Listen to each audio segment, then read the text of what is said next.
Last class में हम लोग क्या बताए थे कि कुछ क्वेश्चंस किए थे हम लोग, राइट, वास्तविक संख्या के ऊपर में।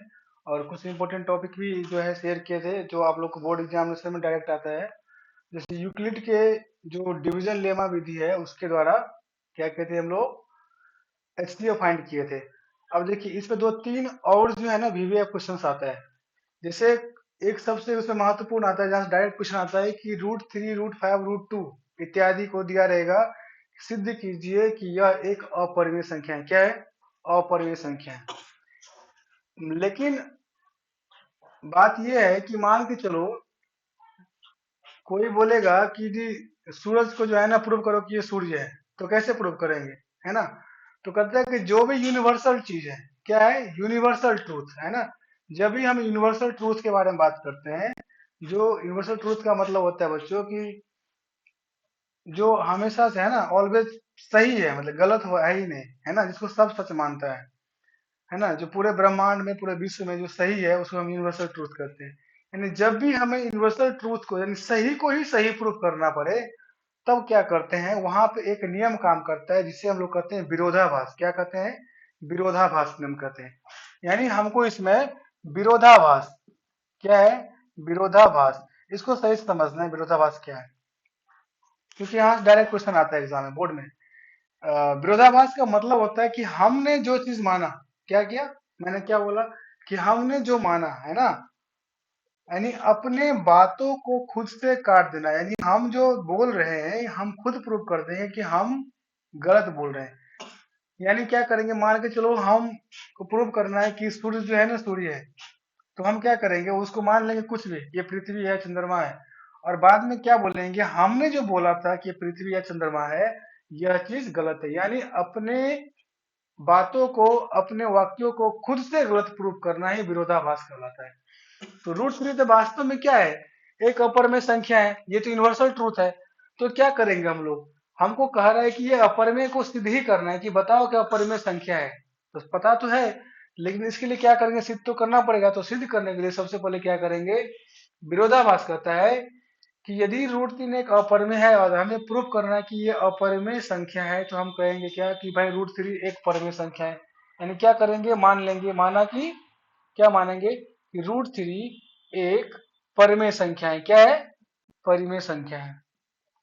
अब परिमेय संख्या हम बताए थे परिमेय संख्या है।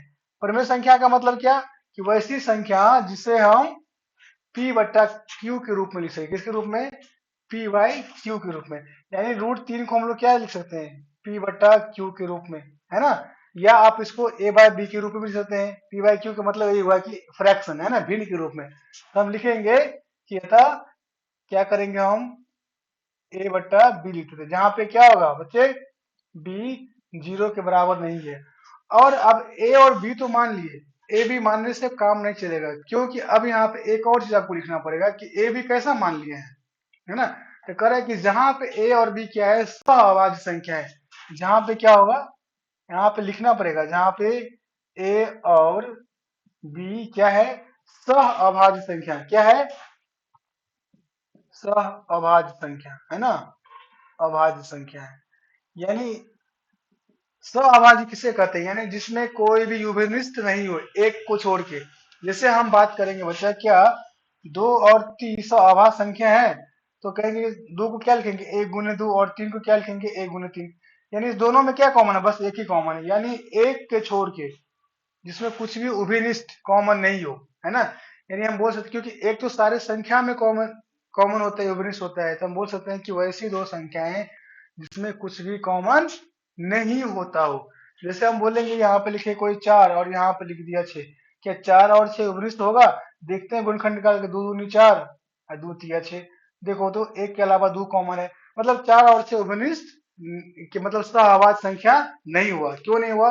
क्योंकि उसमें एक के अलावा 2 जो है यह भी उभयनिष्ठ है। यानी हम बोल सकते हैं कि वैसी संख्या जिसमें कुछ भी उभयनिष्ठ नहीं हो। कुछ भी उभयनिष्ठ का मतलब होता है एक को छोड़ के, क्योंकि एक सारे संख्याओं में उभयनिष्ठ यानी कॉमन होते हैं। तो जहां पे ए और बी क्या होगा, उभयनिष्ठ होगा, सहअभाज्य संख्या है। क्या होगा, सहअभाज्य संख्या। तो हम क्या लिखेंगे, अब लिखेंगे दोनों तरफ वर्ग करेंगे। दोनों तरफ क्या करेंगे, दोनों तरफ वर्ग करने पर। अब सर वर्ग क्यों किए, है ना, क्वेश्चन है ना, वर्ग करने पर वर्ग क्यों किए? वर्ग इसलिए किए कि हम आपको एक थ्योरम पर आए थे, है ना, अलजेब्रा का आधारभूत अलजेब्रा प्रमेय, है ना, अंक गणित का आधारभूत प्रमेय, जिसमें एक चीज मैंने कंसेप्ट बताया कि यदि p, है ना, डिवाइड कर यानी भाग दे रहा है, काट रहा है किसको, ए स्क्वायर को, कोई संख्या है, यानी p से किसी ए स्क्वायर में भाग देते हैं तो वह पूर्णतः कट जाता है, तो कहता है कि p से यदि a में भी भाग देंगे तो वह पूर्णतः कट जाएगा। ये सिखाए थे ना। अभी इसी चीज को जहां पे पी क्या था, पी था हमारा अभाज्य संख्या, पी क्या है, अभाज्य संख्या है, और आपको पता होगा कि तीन क्या होता है, अभाज्य संख्या होता है, इसीलिए हमको अभाज्य संख्या चाहिए, क्या चाहिए, अभाज्य संख्या। तो क्या करेंगे यहाँ पे, दोनों तरफ जैसे ही वर्ग करेंगे तो √3 का वर्ग बराबर a बटा b का वर्ग।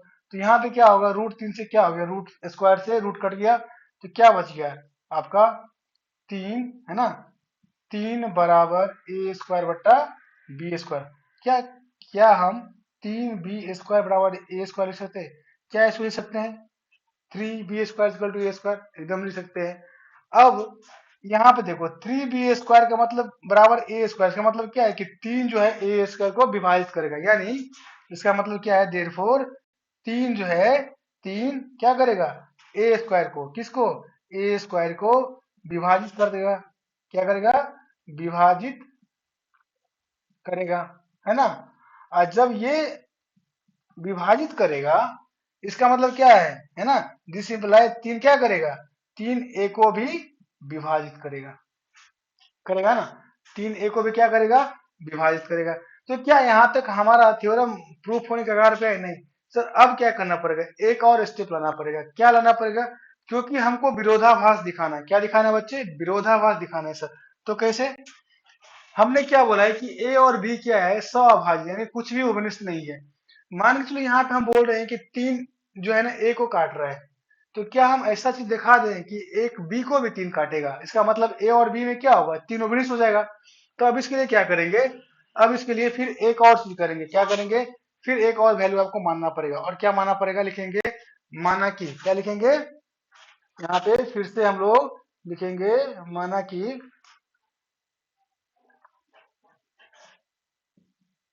माना कि, है ना, a बराबर 3c, क्या मान लिए, a बराबर 3c, क्या मान लेंगे, a बराबर 3c मान लेंगे।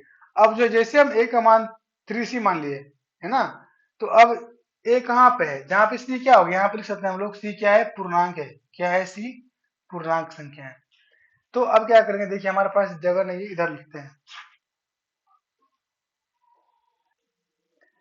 जैसे हम यहाँ पे a का मान 3c लिखे हैं, तो अब इसमें ये जो हमारा समीकरण है, इसको हम समीकरण एक बोल सकते हैं।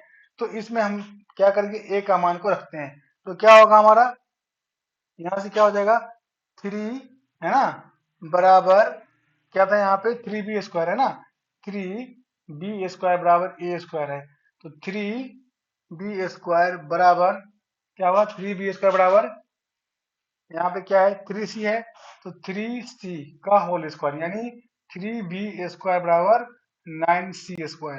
अब यहाँ से काटते हैं, 3 3 जा 9, तो क्या हुआ, b² बराबर 3c²। क्या है, इसको हम लिख सकते हैं कि 3 b को भी डिवाइड कर रहा है, इसका मतलब ये हुआ ना कि 3 क्या है, अभाज्य संख्या है। पर अभाज्य संख्या क्या बताएं, कि यदि कोई अभाज्य संख्या किसी वर्ग को डिवाइड करता है, भाग देता है, विभाजित करता है, इसका मतलब वही अभाज्य संख्या इस संख्या को भी विभाजित करेगा। इसी कंसेप्ट को यूज करके क्या हम ये बोल सकते हैं बच्चे कि b² बराबर 3c² है, इसका मतलब क्या है कि 3 जो है b² को विभाजित करेगा, यानी 3 क्या होगा, 3 b² को विभाजित करता है, क्या करेगा, विभाजित करेगा, है ना, विभाजित करेगा। इसका मतलब क्या, 3 जो है b को भी विभाजित करेगा। अब बताओ हम क्या बोले, यहाँ पे क्या बोले, यहाँ पे आ जाते हैं कि बोल रहे हैं कि भाई साहब a और b तो अभाज्य संख्या है, मतलब दोनों में कुछ भी कॉमन नहीं है, लेकिन यहाँ कर रहा है कि 3 a को भी विभाजित कर रहा है और 3 b को भी विभाजित कर रहा है। इसका मतलब यहाँ पे देखो, तो यहाँ पे एक एग्जाम्पल लेते हैं हम। यहाँ पे क्या बोले थे कि 4 बराबर 2 गुने 2 और 6 बराबर 2 गुने 3, यानी 2 से 6 भी कट रहा है, 2 से 4 भी कट रहा है, तब ना 4 और 6 में 2 2 कॉमन हो गया। तो सेम कहानी यहाँ, यानी 3 जो है बी को भी भाग दे रहा है और 3 ए को भी भाग दे रहा है। इसका मतलब क्या है, ए और बी में एक के अलावा एक संख्या और है जो उभयनिष्ठ है, जो क्या है, कॉमन है, और वो क्या संख्या है, 3 है। इसका मतलब क्या हुआ, ये क्या, देयरफॉर क्या, ए और बी में, ए और बी में क्या है, 3 भी उभयनिष्ठ है, 3 भी क्या है, उभयनिष्ठ है ना, उभयनिष्ठ है ना। अतः क्या हो गया, यह एक विरोधाभास हो गया, क्या हो गया, अतः ये क्या है बच्चे, सर यह विरोधाभास है, अतः क्या हो गया, अतः यह एक विरोधाभास है, क्या है सर, विरोधाभास है, क्या है, विरोधाभास है ना, क्या ये विरोधाभास है ना। तो क्या हो गया इसका मतलब, है ना, दिस इंप्लाई √3 एक क्या होगा, अपरिमेय संख्या है, क्या है, अपरिमेय संख्या है। समझ में आ गया, √3 क्या हो गया, √3 एक अपरिमेय संख्या हो गया। यानी जब भी आप लोगों अपरिमेय संख्या की बात करते हैं हम लोग, तो ये दिखाना थी अपरिमेय को ही परिमेय, अपरिमेय संख्या ऑलरेडी है, बोल रहा है कि नहीं भाई साहब तुमको अपरिमेय सिद्ध करना है, तो क्या करेंगे, विरोधाभास का यूज करेंगे, क्या करेंगे, विरोधाभास का यूज करेंगे, और विरोधाभास का यूज करके हम लोग ये निष्कर्ष में पहुंचेंगे कि हमने जो बोला, हम अपने बातों को स्वयं काट रहे हैं। अब कैसे काट रहे हैं, हम क्या बोले कि ये परमेय संख्या है, लेकिन क्या सिद्ध हो गया, अपरमेय संख्या है। मतलब हमने जो बोला, यही से बोला हुआ क्या हो गया, गलत हो गया। यानी इसे हम कहते हैं विरोधाभास कहते हैं, ठीक है। तो इस तरह से इस क्वेश्चन को बनाएंगे, और ये क्वेश्चन ज्यादा ध्यान देना है, क्योंकि अब इसी में आपका √2 भी आएगा, √5 भी आएगा, तो कुछ नहीं करना है, सब जगह सेम स्टेप रहेगा। जैसे यहाँ बोला √2 एक अपरिमेय संख्या को प्रूव करने के लिए, है ना, तो क्या करेंगे, √2 ले लेंगे यहाँ पे, फिर जहाँ पे आपका 3 है वहां पे √2 आ जाएगा, जहाँ पे 3 है फिर यहाँ पे 2 आ जाएगा, फिर यहाँ पे 2 आ जाएगा, फिर यहाँ पे 2 आ जाएगा। फिर यहाँ पे क्या करेंगे, जैसे यहाँ पे a बराबर 3 से लिए हैं, तो आप क्या करेंगे, a बराबर 2 से ले लेंगे, 3 की जगह पे 2 ले लेंगे। मतलब जहां जहां पे मैंने 3 लिखा है, बस वहां पे आपको 2 का मान डाल देना है, 2 डाल देना है। 2 डाल देंगे तो √2 जो है एक अपरिमेय संख्या वो सिद्ध हो जाएगा। दूसरी चीज, यदि आपसे बोलता है कि भाई √5, क्या बोलेगा कि सिद्ध करो कि √5 एक अपरिमेय संख्या, तो क्या करेंगे, कुछ नहीं करना है, जहां पे 3 है वहां पे क्या करेंगे, बस 5 करते जाओ, क्या करते जाओ सर, 5 लिख देंगे, जहां पे है यहाँ पे 5 लिख दो, है ना, जहां जहां 3 है वहां वहां 5 लिख देंगे, क्या करेंगे, 5 लिख देंगे, यहाँ पर भी 5 लिख देंगे, यहाँ पर भी 5 लिख देंगे, है ना। और यहाँ पे क्या करेंगे, 5 सी ले, फिर यहाँ पे कितना होगा देखो, यहाँ पे जैसे 5, यहाँ पर भी 5, और यहाँ पे क्या 5, तो यहाँ पे जब 5 लेंगे हम बच्चे, तो क्या होगा सर, यहाँ पे तो 25 हो जाएगा, कितना हो जाएगा 25, और 25 5 आ गया, तो क्या हो गया यहाँ पे देखो 5 आ गया, है ना। यानी यहाँ पे फिर 5 लिखो, यहाँ पर भी 5 लिखो, है ना, और यहाँ पर भी 5 लिखो, ठीक है, और यहाँ पर भी क्या लिखेंगे, 5 लिखेंगे। मतलब है सर कि हमको स्टेप वही है ना, क्या है, सारा स्टेप सेम है सबके लिए, √2 के लिए, √3 के लिए, √5 के लिए, √7 के लिए, √11 के लिए। यानी इस सिंगल में, ऐसे रूट में जो भी संख्या आएगा अपर में प्रूव करने के लिए, इस स्टेप को आप लोग याद कर लीजिए, क्योंकि इसमें बहुत सारे विद्यार्थी कंफ्यूजन होता है। आप स्टेप बाय स्टेप याद करके जा भी सकते हो, कोई दिक्कत नहीं है। समझ में आ गया तो बहुत बढ़िया है, नहीं है तो कम से कम याद कर लीजिए, क्योंकि अब समय नहीं है बोर्ड एग्जाम का, है ना। चलो, उसमें एक और टाइप का क्वेश्चन देखते हैं, जैसे क्वेश्चन पूछता है, दूसरी टाइप का क्वेश्चन हम लोग देख लेते हैं। चलो, हम लोग दो क्वेश्चन जो है एक साथ करते हैं, देखते हैं। यहाँ से जो है अपरिमेय संख्या सिद्ध करने के लिए 3 प्रकार से क्वेश्चन आते हैं। एक तो आप लोग को बता दिया जो बहुत विवियन है ना, उसको तो किसी तरह करना ही करना है। इस क्वेश्चन में कोई भी जो है कंसेशन आप लोग को नहीं मिलेगा, उसमें आपको जैसे रटना है, सीखना है पड़ेगा, कोई उपाय नहीं, क्योंकि ये क्वेश्चन डायरेक्ट आता है। इसमें कभी कभी 2 प्रकार के और क्वेश्चन पूछ देते हैं, एक प्लस माइनस में, एक गुना भाग में। जैसे मान लीजिए यहाँ पे प्लस में हो सकता है ना, जैसे क्या है कि सिद्ध कीजिए कि 5 - √3 कितना है, 5 - √3 एक अपरिमेय संख्या है। यहाँ पे कोई लिख देगा प्लस तो दिक्कत नहीं है, प्लस रहे माइनस रहे दोनों के लिए क्या है, एक ही रूल काम करता है। जैसे दूसरा क्वेश्चन है, सिद्ध कीजिए कि 7√5 कितना है बच्चे, 7√5 क्या है, एक अपरिमेय संख्या है। तो दो प्रकार के क्वेश्चन है ना, एक है प्लस माइनस में जिसे हम प्लस में लिखेंगे तो सेम जो उसका मेथड है काम करेगा। 7√5 यदि यहाँ पे √5/7 भी लिखेंगे तो उसके लिए भी सेम रूल काम करेगा, यानी गुना में या भाग में प्लस और माइनस, यानी जो हम दो टाइप का क्वेश्चन बताने जा रहे हैं दोनों में क्या होता है, एक ही रूल काम करता है। और रूल क्या है आगे देखते हैं। यानी सबसे पहले आते हैं इस क्वेश्चन में।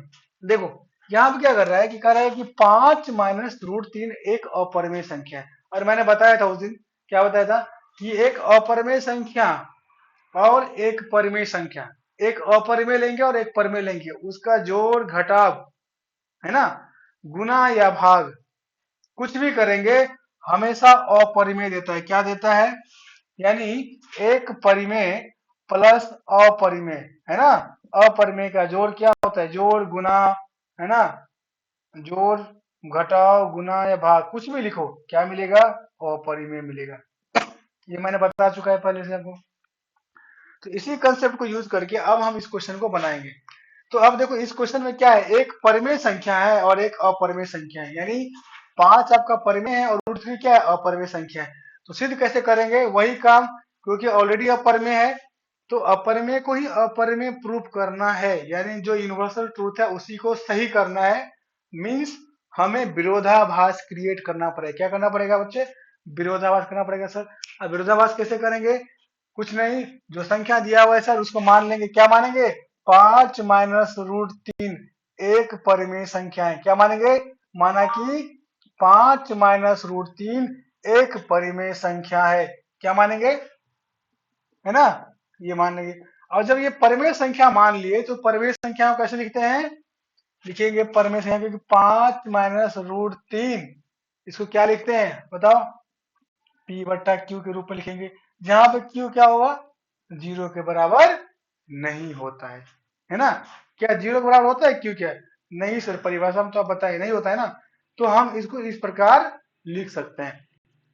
अब देखो इस प्रकार लिख सकते हैं, यानी जब हम इसको इस तरह लिखे, अब इसको एक काम करते हैं कि 5 - √3 है ना। अब देखो इसको जो परिमेय संख्या है, क्योंकि ये परिमेय के रूप है तो परिमेय वाले को इधर फेंक दीजिए, तो क्या होगा, √3 बराबर क्या हो जाएगा बताओ, √3 बराबर क्या लिखेंगे हम लोग, 5 माइनस क्या लिखेंगे 5, क्या लिखेंगे 5 - P/Q। अब क्योंकि 5 P और Q पूर्णांक है मतलब परिमेय है ना, और 5 भी क्या है परिमेय है, यानी यहाँ पे क्या है, 5 P और Q क्या है, सभी क्या है, सभी परिमेय संख्या है। क्या है, परिमेय संख्या है ना, ये सभी परिमेय संख्या है। अतः इसका मतलब क्या हुआ, इसका मतलब क्या हुआ, इसका मतलब कि 5 माइनस है ना, इसका मतलब क्या हुआ कि 5 - P/Q क्या होगा, एक परिमेय संख्या होगा। क्या होगा, एक परिमेय संख्या होगा, है ना, क्या है, परिमेय संख्या है।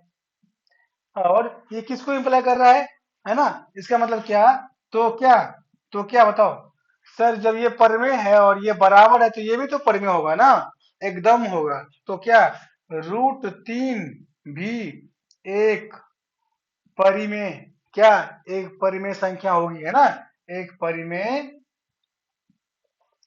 परिमेय संख्या क्या होगा, परिमेय संख्या होगी। अब बताओ बच्चे, अभी √3 को क्या प्रूफ किए हो, अपरिमेय संख्या, मतलब क्या, ये विरोध करता है ना, करता है कि नहीं, यानी ये विरोध करता है मतलब क्या है, अतः ये क्या है, ये परिमेय संख्या होगी।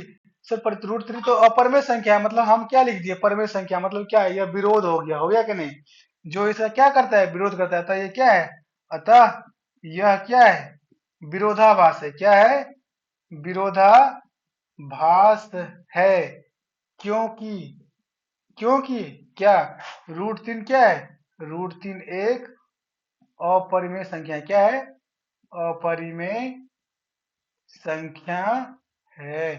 अतः, है ना, अतः क्या करेंगे, अतः 5 - √3 एक अपरिमेय अपरिमेय संख्या है। हो गया सीट, मतलब उतना ही लिखना है, कहानी बनाना है उसमें कुछ। कहानी बनाने आता है ना तो पार पड़ जाओगे, नहीं आता है तो फिर कोई बात ही नहीं है। मतलब है इस टाइप के क्वेश्चन में मेन क्या था, देखो मेन एक ही चीज था। सॉरी, मेन एक ही चीज था कि √3 √5 √7 इस सब को जो है ना प्रूव करना ही डिफिकल्ट होता है ना। बाकी चीज बहुत आसान है, बहुत, बाकी क्या है, बहुत ही आसान है। तो अब क्या करेंगे हम लोग, अब इसी तरह से इस क्वेश्चन को बना के देखते हैं। अब बताओ इस क्वेश्चन में क्या करेंगे, करें कि सिद्ध कीजिए कि 7 √5 एक अपरिमेय संख्या है। तो फिर यही काम, क्या, कि माना कि, क्या बच्चे बताओ, माना कि 7 √5 एक क्या है, परिमेय संख्या है। क्या है, परिमेय संख्या है। तो क्या, 7 √5 को P/Q के रूप में क्या करेंगे, लिख देंगे कि नहीं लिख देंगे, एकदम से लिख देंगे। तो 5 को जब हम P/Q के रूप में लिख दिए, और क्या मान लेंगे, जहां पे क्या Q 0 के बराबर नहीं है, और क्या मानेंगे, जहां पे P और Q क्या है, P और Q क्या है, सह अभाज्य संख्या, क्या है, सह अभाज्य, है ना, सह अभाज्य पूर्णांक लिख सकते हो। क्या होगा, क्या होगा, सहभाज्य पूर्णांक है, यह संख्या है। अब देखो, यानी हम क्या, इसको जब परिमेय मान लिए, इस रूप में लिख दिए, तो अब क्या करेंगे, 7 √5 बराबर P/Q, या A/B जो लिखना है लिख सकते हैं, सब आसान है। अब यहां से क्या करेंगे, 7 को हटाएंगे, तो √5 बराबर क्या, P/7Q होगा। अब बताओ P क्या है, P भी पूर्णांक, Q भी पूर्णांक, ये भी पूर्णांक, मतलब ये क्या हो गया, ये हमारा परिमेय संख्या हो गया, है ना। यानी क्या हो गया यहाँ पे, क्योंकि P/7Q एक परिमेय संख्या है। क्या है ये, परिमेय संख्या है। क्या है, परिमेय संख्या, है ना, परिमेय संख्या है ना, परिमेय संख्या है ना। इसका मतलब क्या, है ना, इसका मतलब क्या हुआ कि √5 एक क्या होगा, परिमेय संख्या, क्या होगा, एक परिमेय संख्या होगी, है ना, होगी। क्या √5 परिमेय संख्या है, नहीं सर, मतलब क्या है, यह एक विरोधाभास है। क्या है, यह एक, क्या है, विरोधाभास है, भास है। क्यों कि, क्योंकि √5, क्योंकि बच्चे √5 क्या है, सर √5 क्या है, बताओ √5 क्या है, √5 एक अपरिमेय संख्या है, √5 क्या है, अपरिमेय संख्या है। क्या है, अपरिमेय संख्या है ना, है ना। अतः 7 √5 एक अपरिमेय अपरिमेय संख्या है। सिद्ध हो गया ना। यानी इसमें 3 टाइप से क्वेश्चन पूछे जाते हैं। कितने टाइप से, सर 3 टाइप से क्वेश्चन पूछते हैं। तो हम उम्मीद करते हैं कि आप लोग तीनों टाइप का जो क्वेश्चन है ना, आप लोग बना लोगे सब बच्चे, एकदम बना लोगे। हाँ सर बना लेंगे। चलो ठीक है, अब इस टॉपिक से एक और टाइप का क्वेश्चन आते हैं। एक तो हो गया अपरिमेय संख्या वाला। अब जो है आप लोगों से ऐसे क्वेश्चन पूछा जाएगा कि कोई भी सम संख्या है ना, तो सम संख्या का फॉर्म,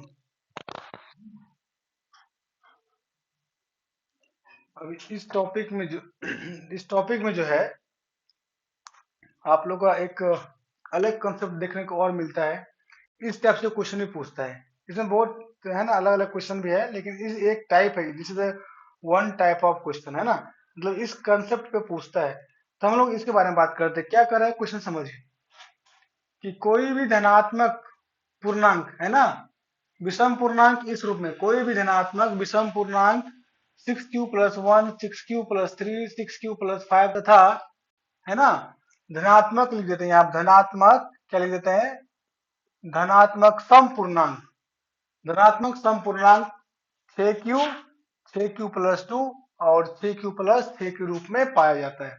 पहला क्या पूछ रहा है कि धनात्मक धनात्मक विषम पूर्णांक 6q+1, 6q+3 और 6q+5 के रूप में, और सम पूर्णांक 6q, 6q+2 और 6q+6 के रूप में पाया जाता है। आपको सिद्ध करना है।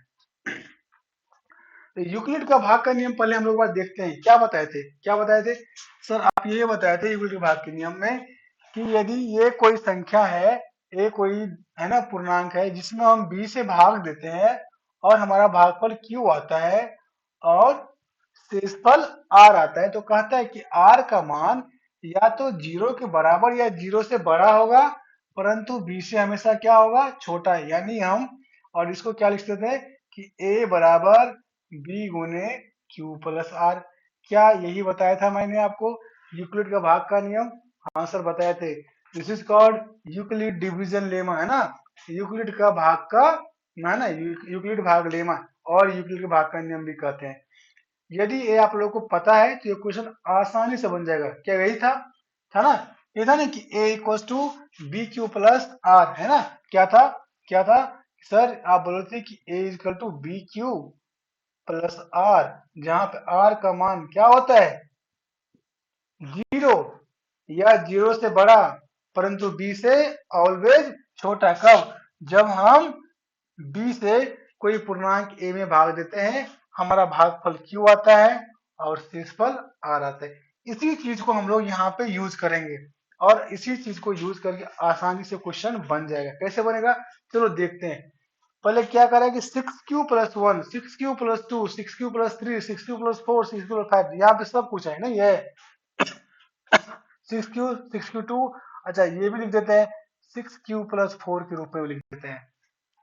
लिख दिए, इसके रूप में लिख दिए, है ना।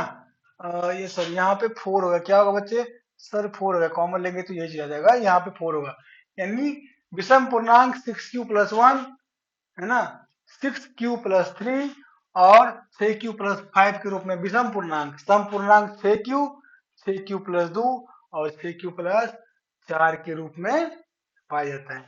तो अब चलो हम क्या करेंगे, माने, है ना, मान लेते हैं कि माना कि, है ना, पूर्णांक कोई धनात्मक पूर्णांक क्या है, माना कि धनात्मक धनात्मक पूर्णांक बराबर a, है ना, क्या मानेंगे बच्चे, सर a मान लेंगे जहां पर, है ना, b का मान क्या होगा, जहां पर b बराबर 6, b बराबर क्या मान लिए, 6 मान लिए सर। अब 6 क्यों माना है, क्योंकि हमको इस फॉर्मेट में लेके आना है। यदि यहाँ पर रहता है 2q+1, 2q प्लस, है ना, 2q या 2q+1 रहता है, तो 2 क्यों रहता है कि 2 × q मतलब धनात्मक समपूर्णांक, और 2q+1 मतलब क्या, धनात्मक विषम पूर्णांक। यहाँ पे 6 है तो 6 ले ले, यदि यहाँ पे 2 के फॉर्म रहता है तो यहाँ पे b बराबर क्या लेते हैं, 2 ले लेते हैं। तो मतलब इस टाइप से हम लोग को क्वेश्चन को डिजाइन करना है। अब चलो ये तो हमारा मतलब यहाँ से हम क्या कर रहे हैं, सॉल्यूशन यानी आंसर बना रहे हैं। पहले मान लिए पूर्णांक मान लिए, जैसे हम यहाँ पे b बराबर 6 मान लेंगे, तो अब ये बताओ यदि a में यदि a में, है ना, a में हम यदि a में क्या करते हैं, a में यहाँ से यदि 6 से भाग देंगे, 6 से क्या करेंगे, भाग देंगे, 6 से भाग देंगे बच्चे, तो ये बताओ क्या कहता है, यदि हम a में 6 से भाग देते हैं और यहाँ पे कुछ और आता है ना, q आता है, भागफल क्या आता है, q आता है, और यहाँ पे शेषफल r आता है, तो r का मान क्या क्या होगा, ये नियम क्या कहता है, ये नियम क्या कहता है कि r का मान या तो 0 होगा या 0 से बड़ा होगा। तो यहाँ पे r का मान क्या क्या होगा, यानी r बराबर क्या होगा यहाँ पे, है ना, यानी ये लिखते हैं, तो यहाँ पे क्या होगा, है ना, देयरफॉर r बराबर क्या होगा, तब क्या करेगा, है ना, दो संख्याएं हमको मिलेगी, है ना, क्या मिलेगा, दो संख्याएं, क्या r और q मिलेगा, है ना। तो क्या r का मान क्या होगा बताओ, r का मान क्या मिल जाएगा हम लोग को, 0 मिलेगा सर, 1 मिलेगा सर, 2 मिलेगा सर, 3 मिलेगा, 4 मिलेगा और 5 मिलेगा। 6 क्यों नहीं मिलेगा? क्योंकि 6 इसलिए नहीं मिलेगा, जैसे 6 होगा तो फिर 6 से भाग लगा तो 0 हो जाएगा, है ना। तो ये क्या कर रहा है कि आर का मान बी से छोटा और 0 के बराबर या 0 से बड़ा। तो देखो 0 1 2 3 4 5 बी से छोटा हो गया, है ना। तो बी बराबर क्या होगा 6, और यहाँ पे क्या मिलेगा, है ना, क्यू क्या मिलेगा, भागफल और आर मिलेगा। क्या मिलेगा, क्यू और आर मिलेगा। अब तो हम क्या करते हैं, फॉर्मूला क्या करते हैं कि ए बराबर बी क्यू प्लस आर, है ना।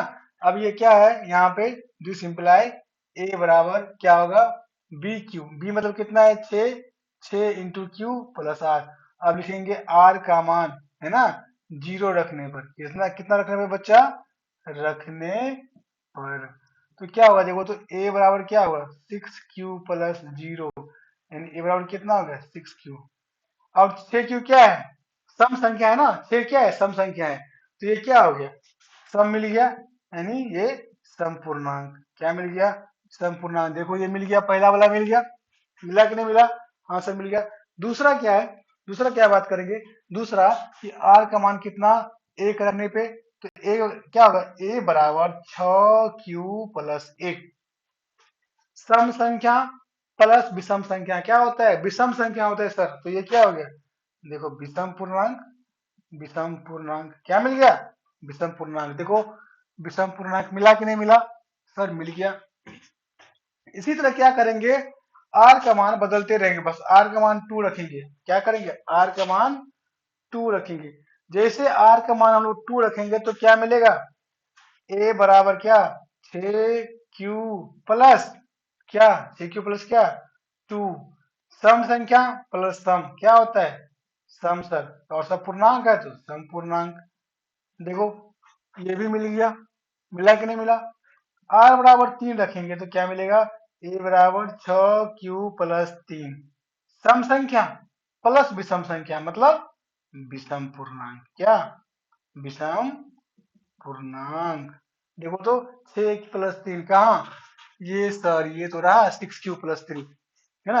अब क्या, आर का मान कितना रखेंगे, सर आर का मान क्या बच गया 4 बच गया। तो ए बराबर कितना 6 क्यू प्लस 4, यानी सम संख्या, सम संख्या मतलब क्या, सर सम पूर्णांक। क्या सर, पूर्णांक, है ना, सम पूर्णांक। मतलब देखो ये भी मिल गया। अब क्या बच गया सर, एक और बच गया, क्या, आर का मान 5 रखना है। चलो आर का मान 5 भी रख ही देते हैं, तुम बोल रहे हो तो आर का मान 5 रख देते हैं।